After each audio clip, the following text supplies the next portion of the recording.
Pulli from NVIDIA Research.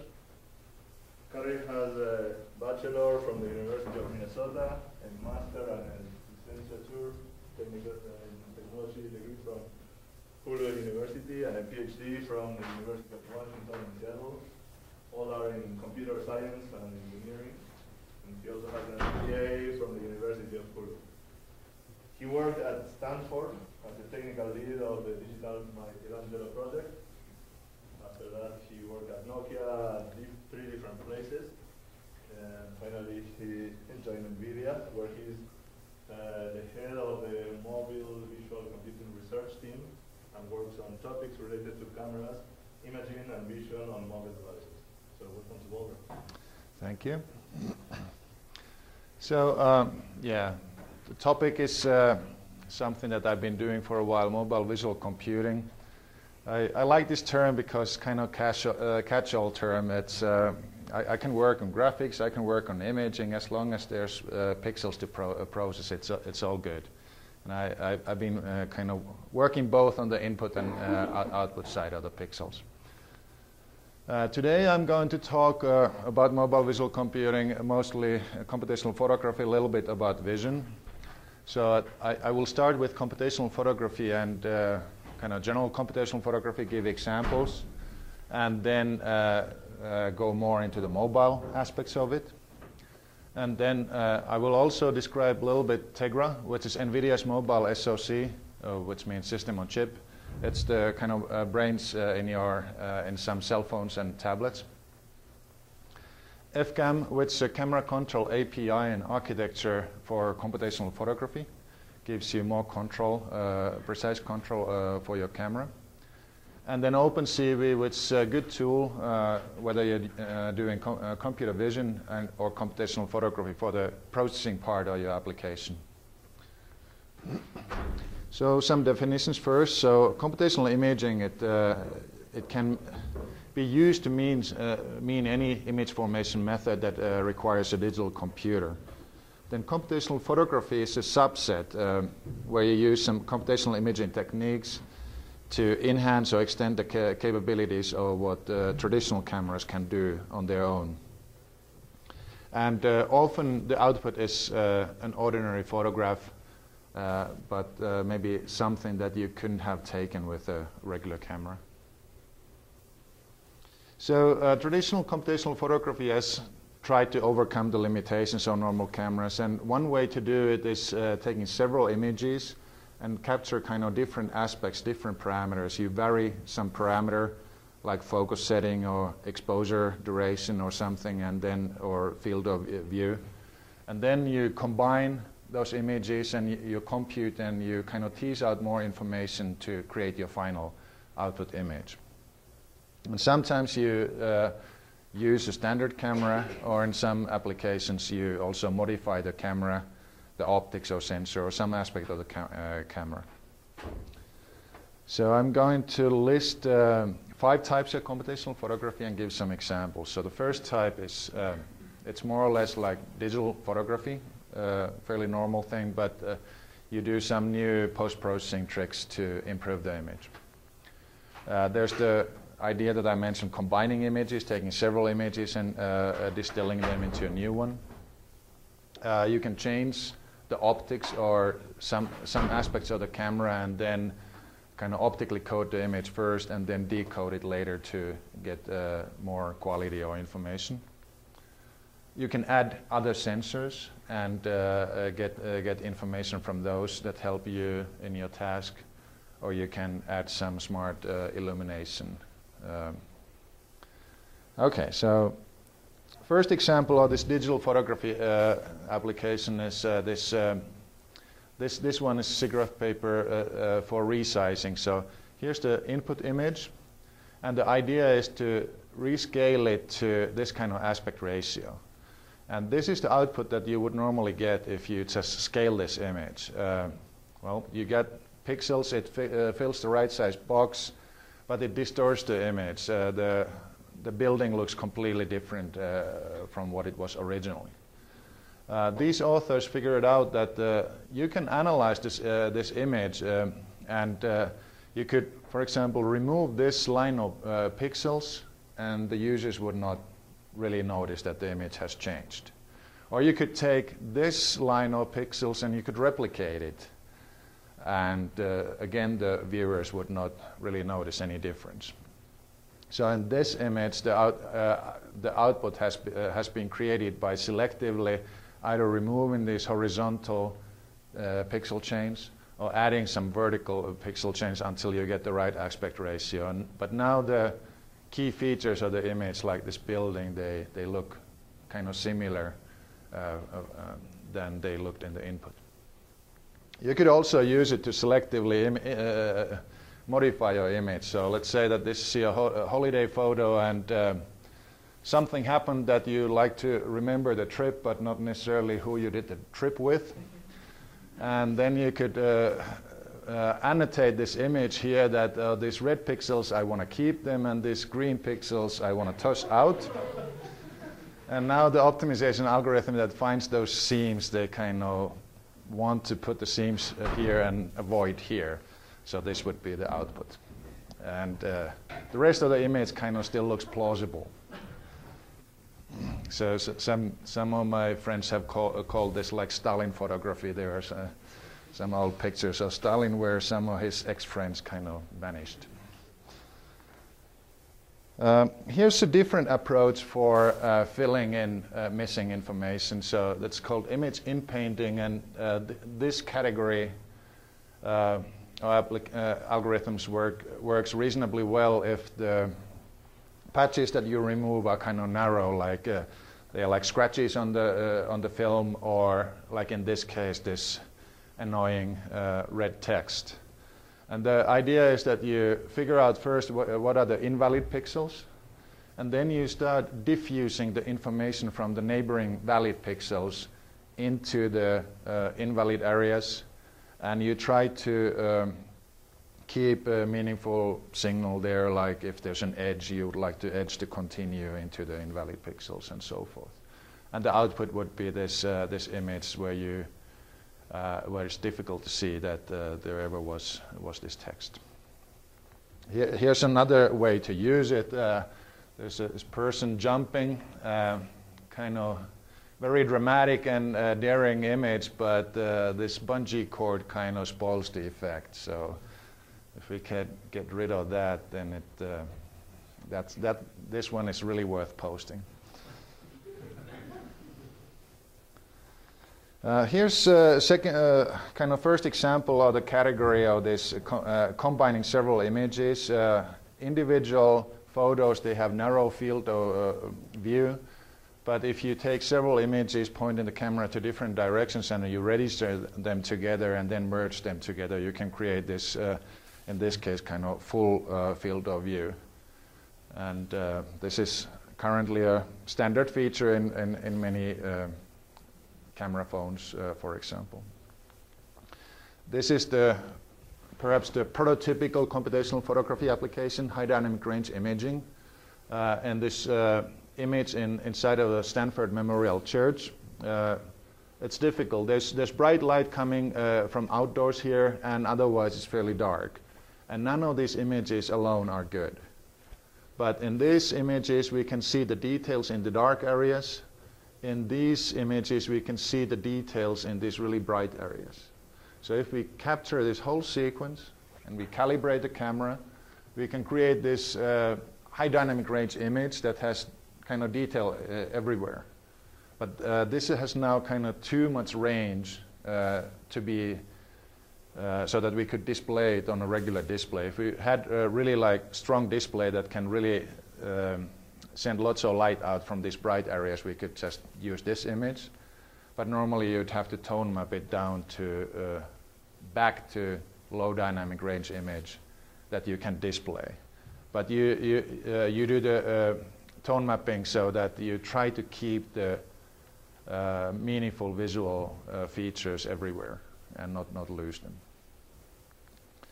This second example, a typical, like one of the most difficult problems is that you just don't have enough light.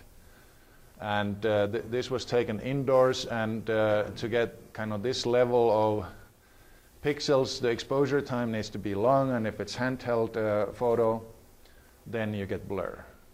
Then what you could do is you can take a second image that's taken with a short exposure time. That will be sharp, but it's obviously very dark. If we boost it up, it looks like this. So the real image features are there, but so is lots of noise. And now another trick is how do we combine these two images to get this? So in this paper, they kind of tried to figure out what is this latent or the original image, that if we blur this, we get this, but then the sharp features are similar, like here. Yeah. Okay, this is an example of computational optics. So rather than using regular aperture that's kind of roughly circular, these guys added this coded aperture here that adds high frequency signal into the image. And if you then look at just the raw image that you get from this, it's a little bit lower quality than what you would get normally. But it now we have extra information how the image has been modulated, and we can then try to demodulate to get the original image. So if we have this, you find a cell phone in here, did you? I just saw your last. No? I didn't find any cell phone here. Okay. All right, so here's the image, and here's one detail of that image, and it's kind of difficult to see, but it's a little bit blurry.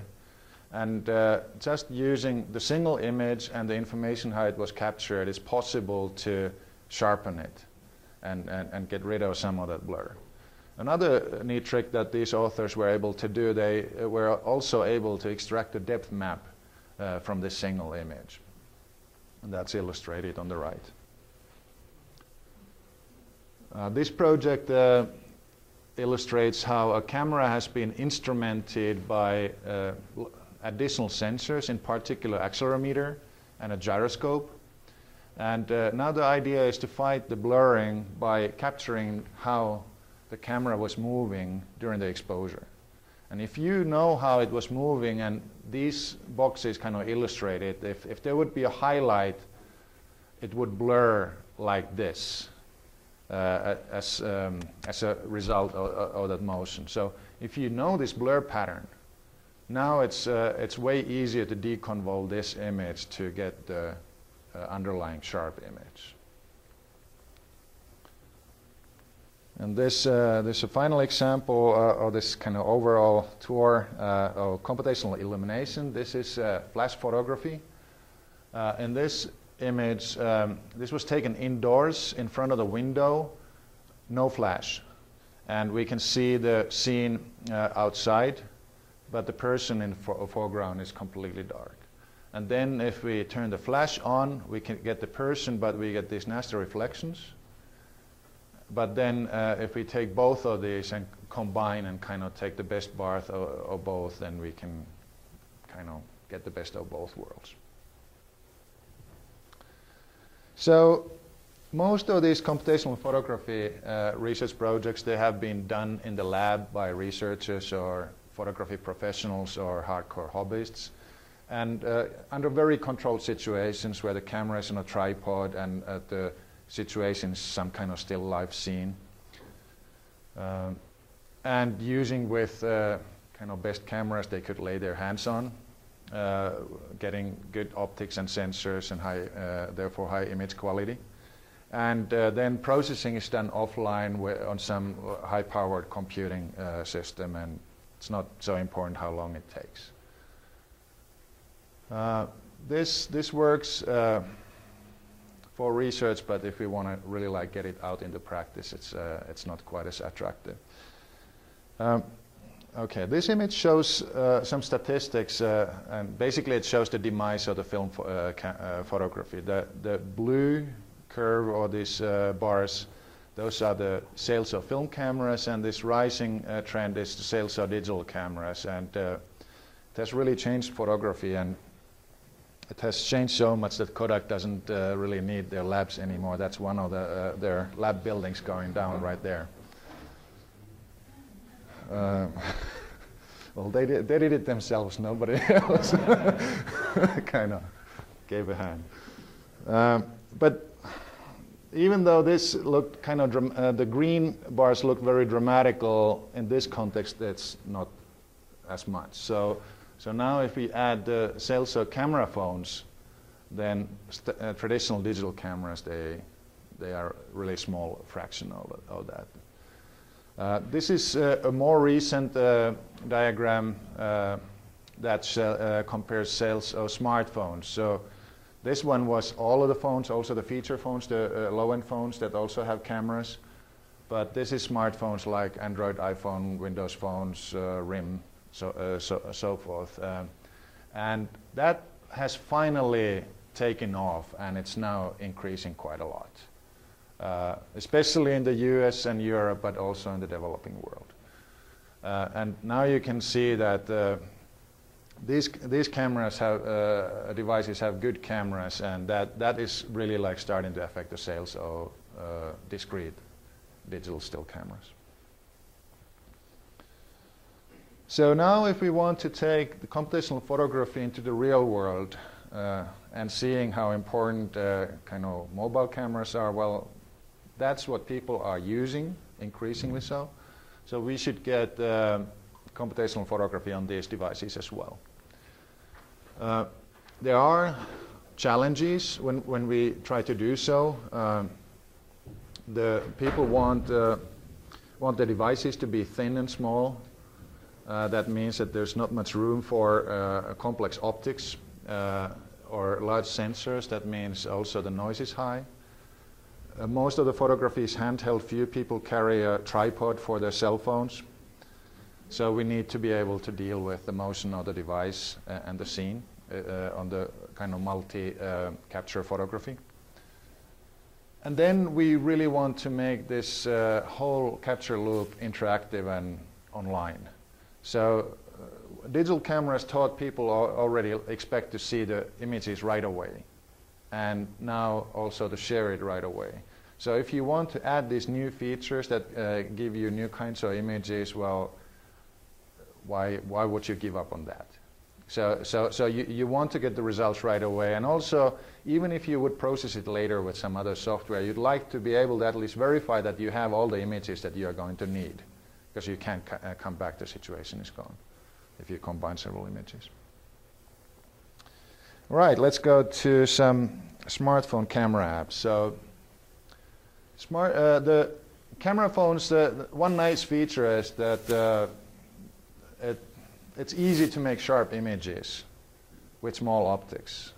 If the aperture is small, it's close to pinhole, then everything in an image appears sharp. But you don't always want that. Sometimes you want only the foreground or the target thing to be sharp and the background to be kind of fuzzy. You can, with like big digital SLRs, you can do that. If you have big aperture and just focus on here, then others get blurry. Well, some people would like to replicate this also on smartphones. There's an app for that. It was created by Stanford professor Mark Levoy.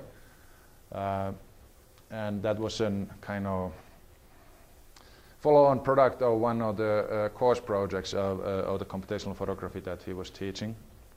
The system works like this. So you start taking images, and then you put the object that you like to be sharp roughly at the center of the image, and you indicate what the object is that should be sharp.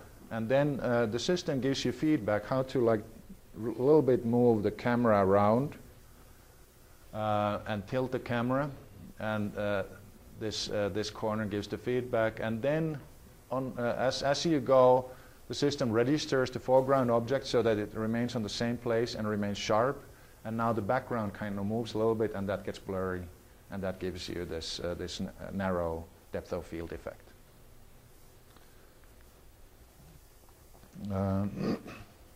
Here's another application that pretty much changes all of the bugs, image processing bugs you ever had into features.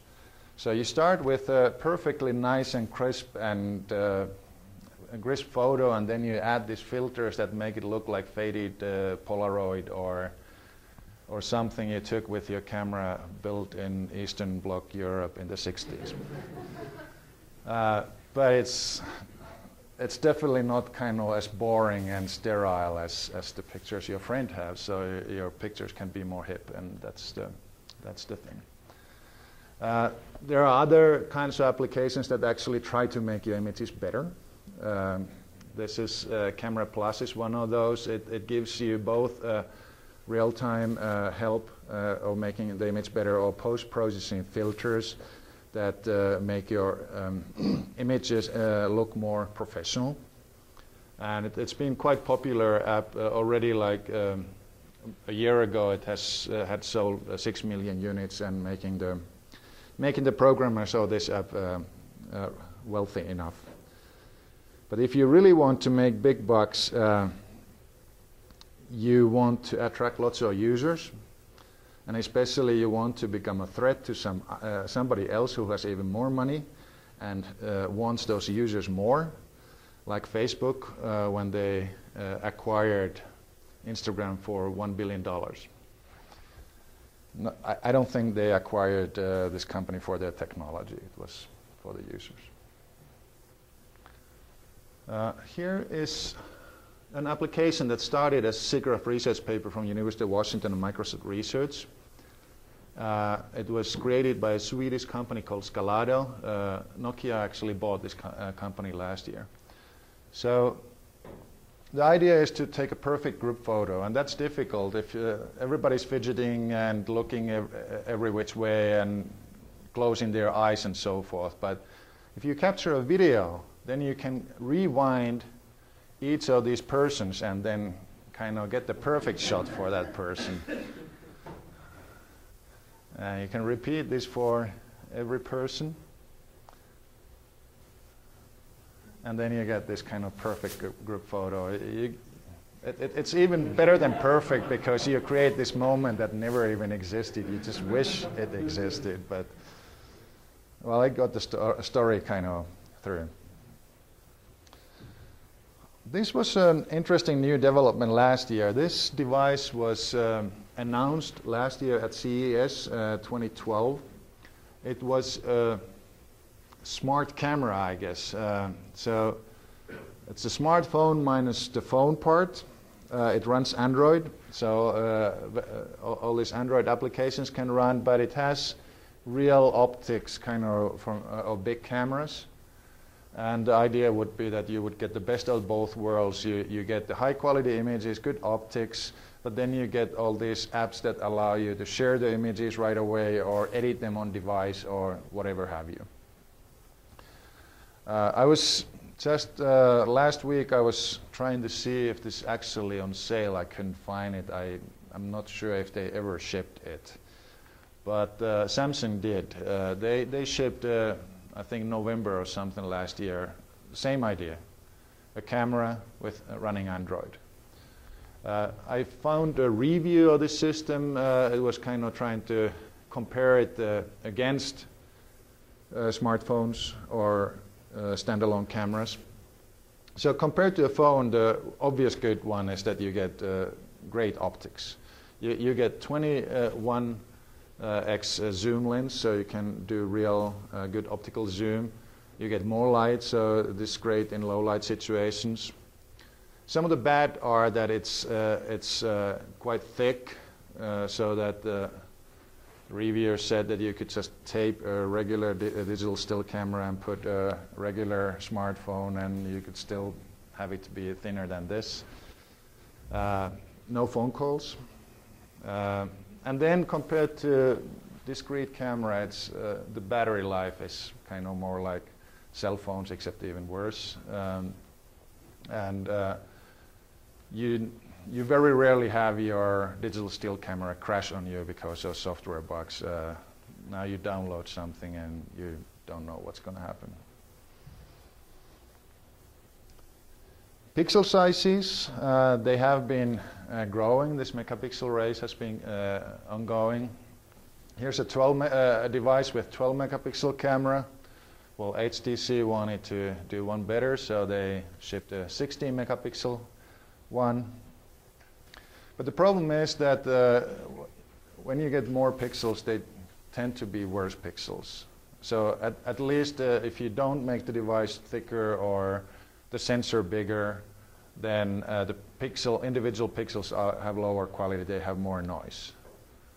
So, but Nokia did something clever. They actually took four sensors that are 10 plus megapixels and put them together into a 41 megapixel sensor. It's a huge, and it's quite very large. So yeah, it's like more than four times larger or your typical cell phone sensor.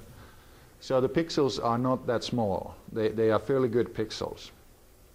And the idea really is not to necessarily take 41 megapixel images and post those on your Facebook account. The idea is that you can selectively merge the pixels and get reasonable, let's say, 5 megapixel image, but with really good pixels. The sensor part is not as hard part as the optics when you, especially on this thin camera. So if this means the kind of blurring radius or the optical resolution or your lens at the image center, then at the boundary it's going to be worse. There's going to be more blur, so maybe this would be the blur radius. What you can do is that if we take a full field of view, like this green box, then we can see that, okay, here we need to integrate this many pixels together into a single output pixel, and we then match the sensor to the optics.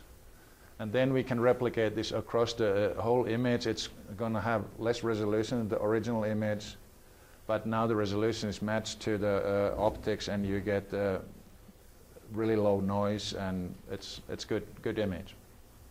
Or what you can do is you can zoom in to the center. A regular camera would have to then digitally interpolate those pixels, but in this case there's enough pixels that we can just subsample those pixels, well, take the center pixels and throw the rest away, and we can get the digital, zoom with no moving parts with really high quality output.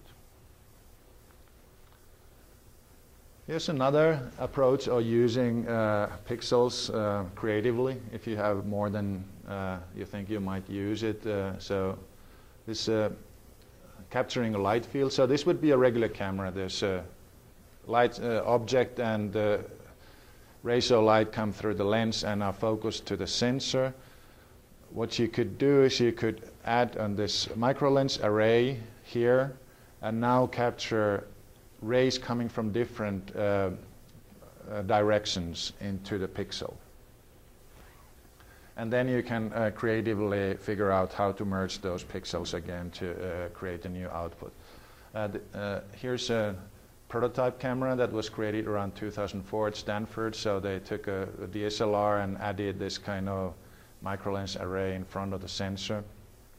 And here are some images. So here's a bunch of crayons. And if we zoom into them, we can see that those kind of macro pixels that correspond to the micro lens, they collect the rays coming to a little bit different directions from the surface of crayons. And this has now been commercialized by a company called Lytro in Mountain View, started by the same grad student whose PhD project this was. And now you can refocus the image afterwards. So this first image is focused in the foreground, the second one here, third one in the background. So you kind of never misfocus the image. You can do that interactively at the viewing time. Toshiba just announced, I think a couple of weeks ago, that they are now going to have a prototype of this kind of light. Well, they already have a prototype of such a light field camera, and they expect that there could be commercial devices shipping in small size by the end of this year. These are the first images that I found of this. They are not so great, but I guess they still have several months to improve it. So I mentioned this thickness problem or thinness problem. People want really thin devices, and that's a challenge. So if we have this is a camera module, there's a sensor, there's the lens, and here's the light coming in. If we just try to squeeze it down, one of the problems is that some of the rays come at too steep an angle, and it makes more difficult to capture them properly. And but then if we just kind of geometrically scale this down, then the problem is that we have less sensor area. So this is one approach. This is a startup also in Mountain View, California, called Pelican Imaging. The idea is that they add a grid of the small resolution camera nodes here. And then that can make the device thinner than traditional camera systems. Now you really need the computation, so you kind of do super resolution, you combine all of these images, and you hope that you can capture some of the resolution that you lost. But in the process you can do other tricks, like you could have maybe different kind of lenses in front of these, so it focuses at different distances or different amount of filtering to create an HDR image, or you can take a small baseline between this and that image and you can get to stereo. So there are other effects that you could get from this kind of, but it remains to be seen. They still, I don't know whether they have found a customer. They definitely haven't shipped anything, any consumer product yet. If you want to have really big optics on your cell phone, that's possible too. That's a real thing you can buy. It's from a website called photojojo.com. They have all kinds of neat gadgets for cameras. Here's another one. Just adds extra optics to your cell phone. This is a concept design. The idea is that you get this shell of a Leica camera and then put your smartphone inside. And then ideally you again get kind of best of both worlds. This is a really neat concept. This allows you to kind of separate the optics and the display and the control buttons of your camera. So it starts like one unit. You can take a photo, but you can separate the optics, put it on the table, and you can take a photo of yourself, for example. Or if I was somewhere at the concert and, well, I don't really have that problem, but not everybody is as tall as I am, so they could hold the optics here and then the display here, and lots of different uses. And you could also then interchange the optics, kind of have different kind of, like have a macro lens and telezoom and so forth. Ryco has shipped already something like this. So they have this camera body that has the controls, it has the display, it has the sensor. Actually, I'm not sure if it has the sensor. But these separate units, I think the sensor is in the same box as the optics. And now the sensor can be co-designed with the optics, but you can have different kinds of optic modules that you plug in. So there would be a macro module or zoom or whatnot. They have been shipping these for over a year, but I haven't. I know one person who has this. They haven't really caught on, I think, because they are a little bit expensive. This is something that seemed to be kind of the hottest trend about a year and a half ago, stereo. 3D was coming through every screen. Well, there's more and more films that are made stereo. Last year and 2 years ago, CES was full of 3D TVs. Everybody should have at least a few of them in their living rooms. There were not that many advertised this year.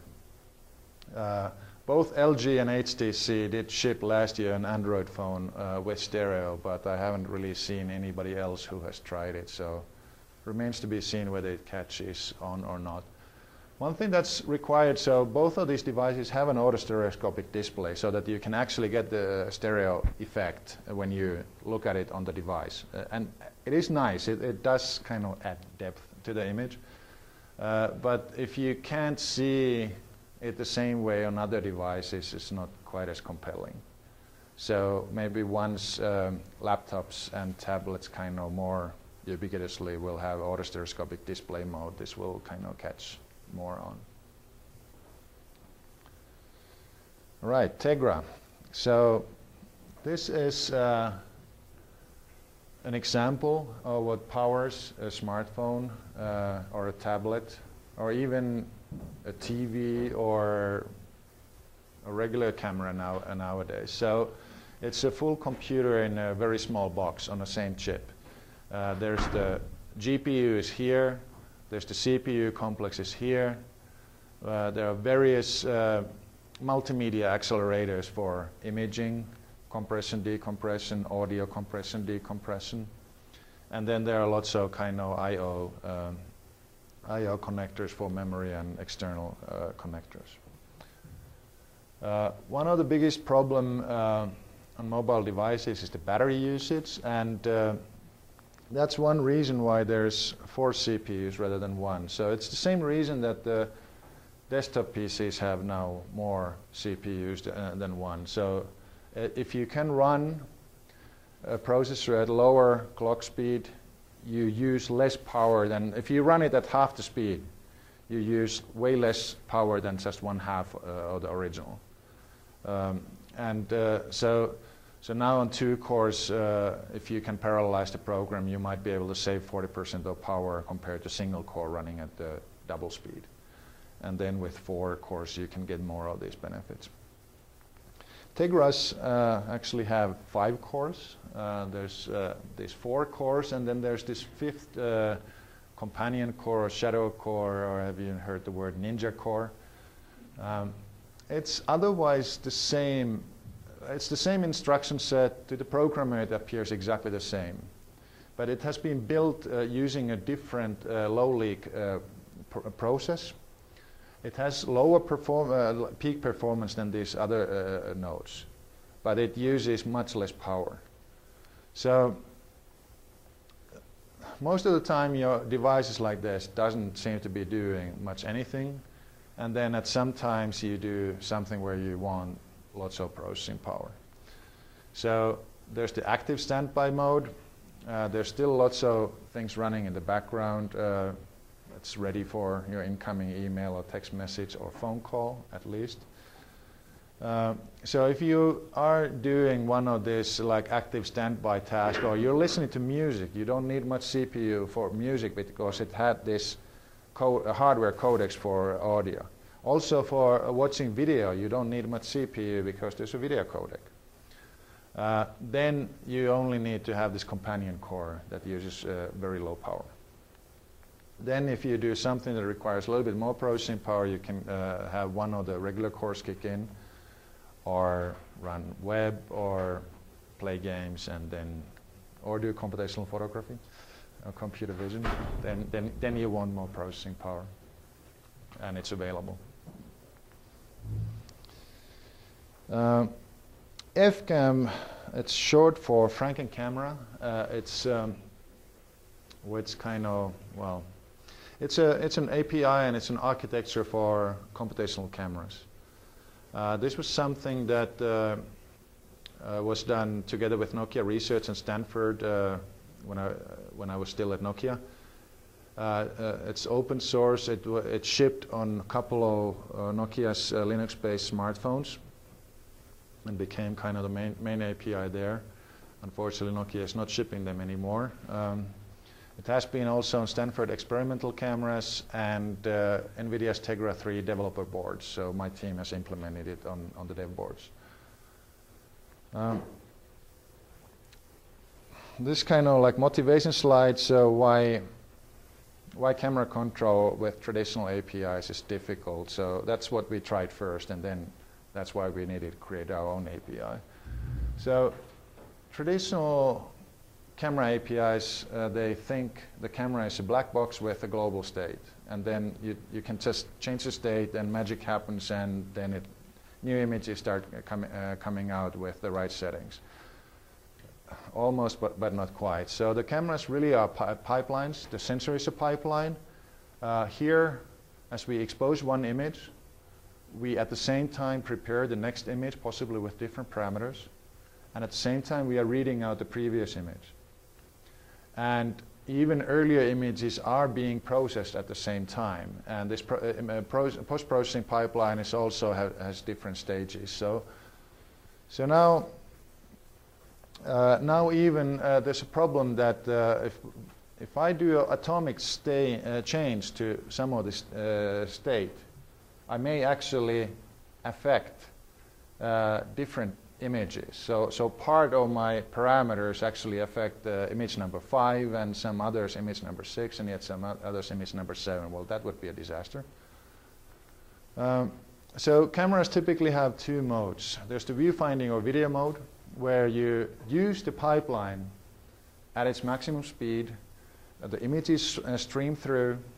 And if you want to make any changes, for example, auto exposure, you need to make the exposure time longer or shorter because things became brighter or darker.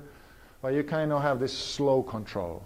You brighten a little bit and see if you need to brighten a little bit more and continue. The changes in the settings, they take effect a little bit later. You don't really know how much later, but if you do it slow enough, it's okay. But many computational photography applications, they use still input images. And they really require that you know exactly which parameters you used. And if you, in still capture mode, what the systems usually do is that they shut down the whole pipeline, wait until everything clears out, reset, restart, and go. And now if you want to change the parameters at every frame, you really are going to get a slow frame rate. And that's no good if things are moving. So in FCam architecture, there's no global state. The state lives or travels with image requests. We call them shots. So your application asks, give me a shot with these parameters. And as this request passes through the pipeline, it kind of modifies the state of that pipeline locally.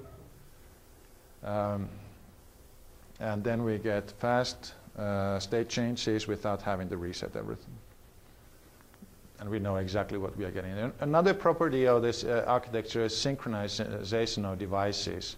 So flash is obvious. That needs to be just synchronized with the exposure. Otherwise, nothing good happens. But also lens moving, you kind of should wait when until the lens is kind of stopped before you take an image, unless you want some special effects. Even being able to play back capture sound roughly at the same time as exposure, that requires synchronization. So the architecture and the API kind of figures out how to synchronize these things and does it for you. So let's go to application. Here we are back at the HDR imaging. So in this scene, if we have exposure time so that we get details in the foreground, the sky is completely burned out, saturated, but it has nice colors, so this image shows that, but now it's all gone in the foreground, so let's take a burst and combine. Now, one of the things to worry about is which parameters should I use for each of these different input image. So metering. Auto exposure, what normal cameras do, but the auto exposure usually just tries to capture, figure out the parameters for one single image. Now we want to do it for all of these three and figure out how many we need. So first thing is to capture a histogram of the scene, figure out how much light there is. And in this case, we see that there are lots of pixels in the bright sky, and then there's nothing here, and then there are lots of dark pixels. So if I would take a single image, it might look like this. So this location tells us the exposure time selection, like where it is, left, right. This width tells like which light areas we capture with reasonable quality without saturation, and height kind of tells higher is better quality, lower noise. So with regular bracketing, this central one would be where the auto exposure shows one image, and then we just take 3 stops up and 3 stops down, and then capture more. But now this would be better, and this is what we do. We actually figure out where the pixels are and move these to right places, and don't have kind of regular number of stops between them, and don't waste a single image to this area where there's not many pixels. And if we look at these implementations, our method shows on the same scene 2 images. The regular bracketing took 3. Normally, if you have more images, you get lower noise.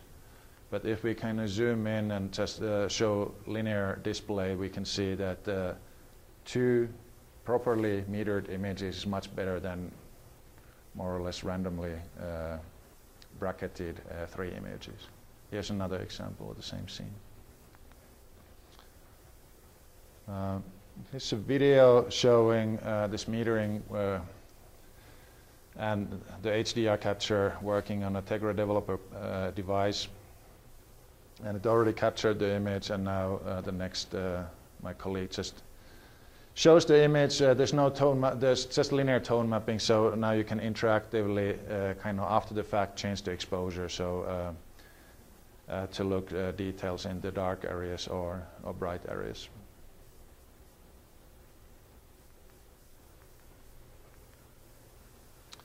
Okay, so when we take a stack of images, we also need to register. For example, the camera moved during the image capture. So what we have done is that we tessellate the image into these boxes and figure out some kind of features inside of those boxes and find where we expect them to be on the other image. And this is prediction, and then we verify that they are there, so the pixels moved a little bit, and then we move the other image so that the features match. And we do this at different levels of hierarchy to make it faster. And that's how we compensate for the camera motion. But that's not enough for scene motion. So here's an exposure burst in a park, and people are moving around. And then if you just put them together, you get this garbage. So we can register the background, so the background looks reasonable. But then we have these ghosts walking around. And how do we deal with that? So what we can do is that here are 2 images on the sequence, and we can first we do optical motion flow, figure out where are kind of the easy matches. That like this matches here, and we match it correctly, and these are the difficult ones, either because there's not enough information or because there was motion.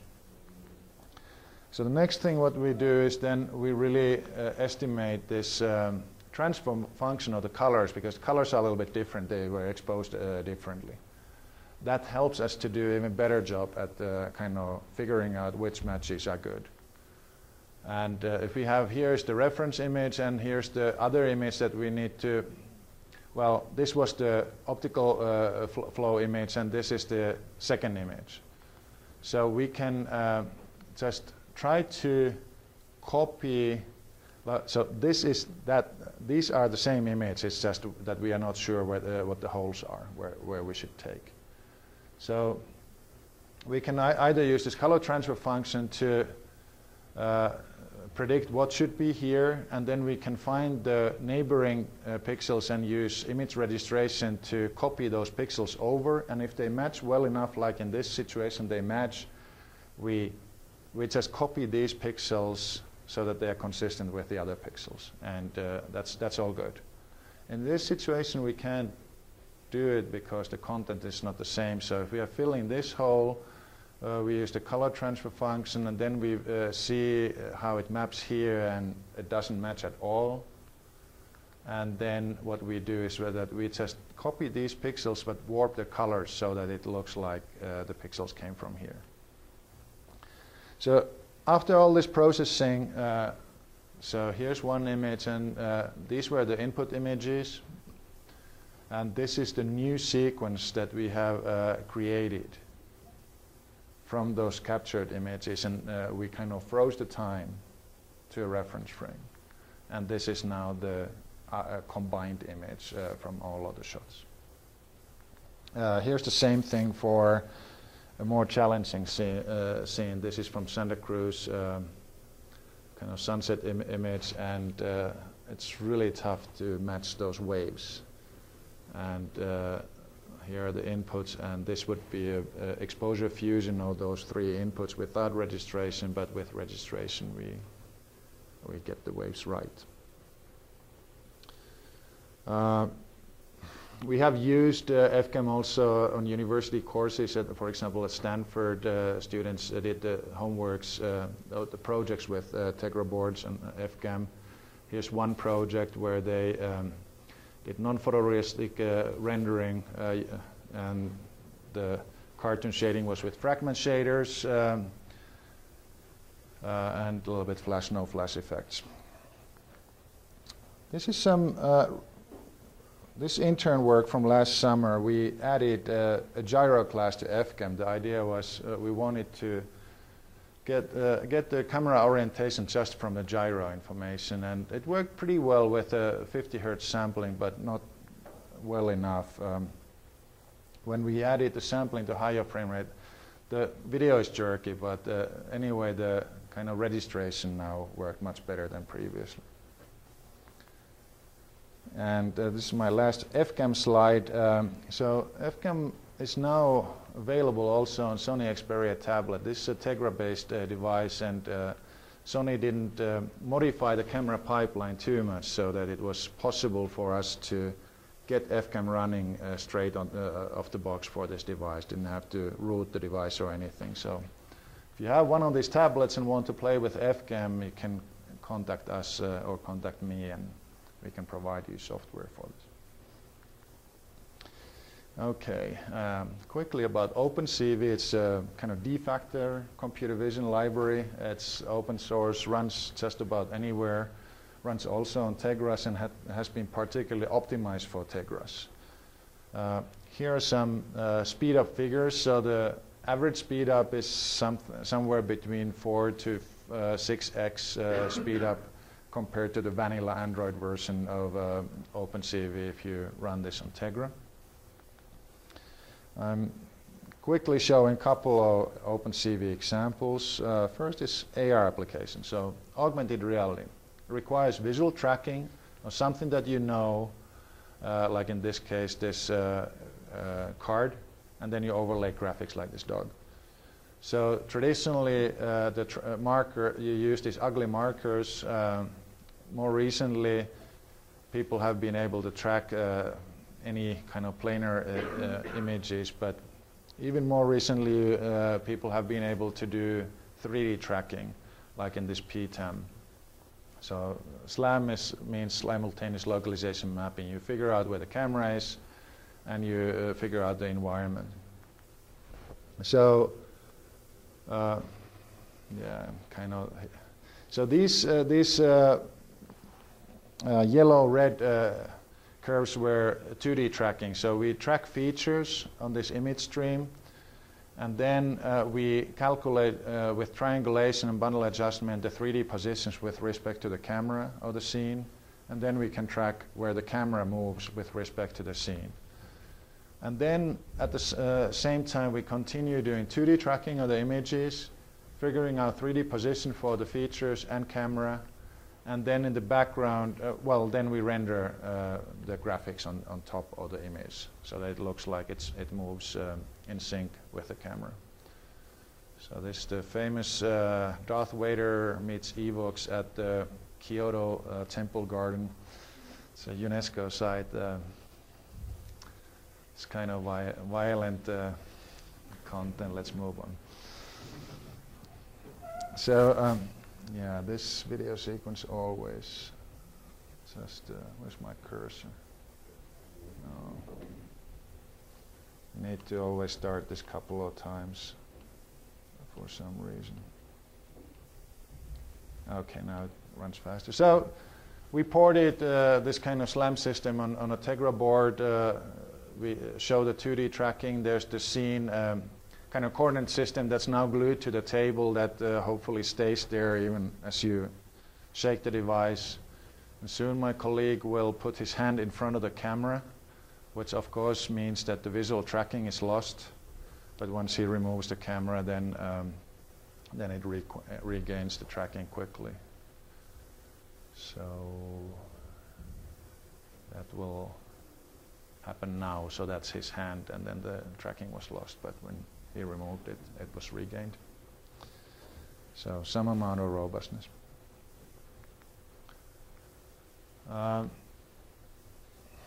Okay, I'm running out of time, so I'm going to skip the face detection. I'll just say that we have done face detection on Tegra, and it works pretty well. So here are details about face detection. I'll show a video showing that, yes, indeed, it is running on real time. So this can be used for several use cases. It could be UI element that tracks where the user is, and well, I really only had the summary slide, so I'll just give that verbally. Mobile devices such as smartphones, they are everywhere. I think most of you are carrying at least one such camera device in your pocket right now. So that's the place where we should move the research or application of the research in computational photography if we really want to move the results from the labs to regular people. Tegra 3, and actually now since last week Tegra 4 is an example of a good mobile platform that's also optimized for pixel processing in small form factor.